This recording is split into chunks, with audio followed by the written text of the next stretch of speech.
Get ready for an explosion of color and a tribute to a master printmaker if you visit the Hyde Collection in Glens Falls, New York this month.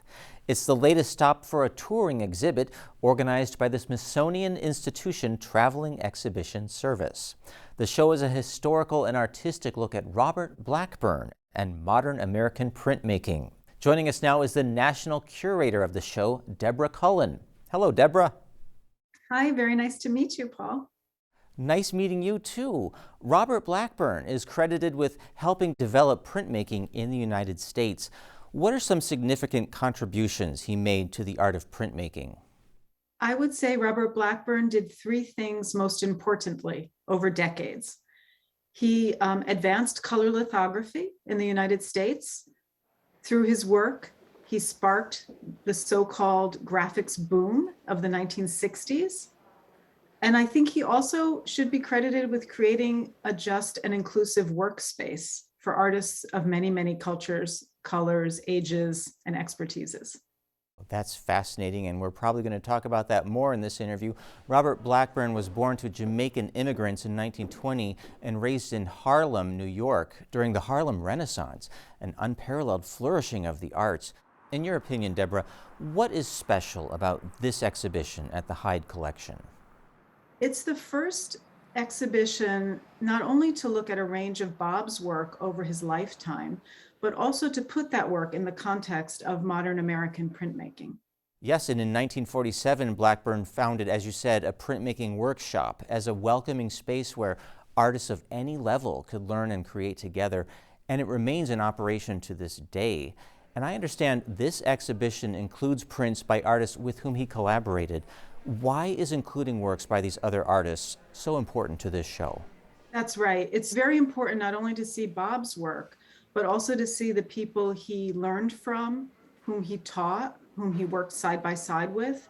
It's very important to look at his work in the context of the community that was always very, very important to him. I love how you're calling him Bob, and that just shows how you knew Robert Blackburn personally. How did this happen? I was really fortunate to meet Bob when I was 19 years old. I went to his workshop. A teacher of mine took me there, and I worked for him and then with him, and then eventually as the curator of the print collection there for many years. And I'm still closely connected to the community he created at the Printmaking Workshop, now a program of the Elizabeth Foundation for the Arts. And how was he as a person? He was a wonderful man.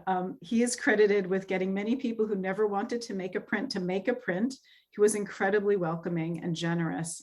He was also very humble, not often promoting his own work. So that's why we need to do the work to remind everyone of his legacy. Oh, that is fantastic. What's one of your favorite pieces in this show? Well, that's very hard to say, but I would have to choose Robert Blackburn's Girl in Red from 1950. It is a color lithograph that is very complex and uses many, many colors that are registered carefully together to create the image. It also is at the cusp of Blackburn's work since the 1930s until the 1950s, where he's working with the figure, but then just starting to break away from it in more sort of cubistic, slightly abstracted forms. And yet still, it's a very wonderful color image of a Black girl sitting and looking right back at the viewer. It's a very fresh and surprising image. That is quite the charming image. And as you said, Blackburn's art gradually shifted from figurative work to highly colored abstraction. What is special about seeing all these different kinds of works in one place in this exhibition? His work has not often been seen in its full sweep from the 30s up through, unfortunately, his death in 2003. And this is an opportunity to do that. And it's also an opportunity in a very selective way to touch on just a few of the people that he intersected with, which it's an incredibly rich story of American art in the 20th century. That sounds wonderful. Deborah, we met up with Assistant Curator Nicole Herwig of the Hyde Collection in the gallery recently in Glens Falls, and she told us how people will enjoy seeing this exhibition.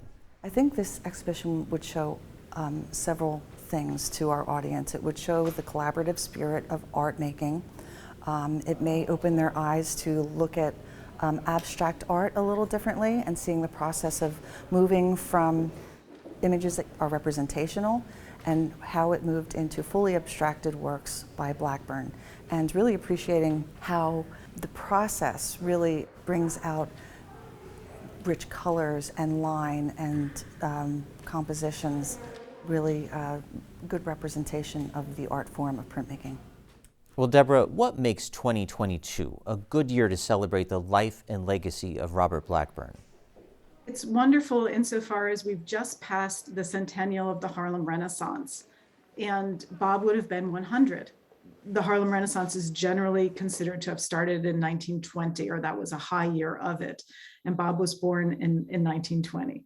So it's really perfect timing to be reflecting on all that he created, as well as all that the Harlem Renaissance spurred through the artists like Blackburn that went on to impact the larger world. Well, I'd like to thank you, Deborah, for the work you're doing to celebrate the legacy of this important artist. It's my honor. Thank you for talking with me about Bob today. Oh, it's absolutely my pleasure. You may see the show Robert Blackburn and Modern American Printmaking at the Hyde Collection in Glens Falls until April 24th. HydeCollection.org is the place to go to find out more. In May, the exhibition travels to Colorado Springs. Spotlight is supported by the Glenn and Carol Pearsall Adirondack Foundation, dedicated to improving the quality of life for year-round residents of the Adirondack Park.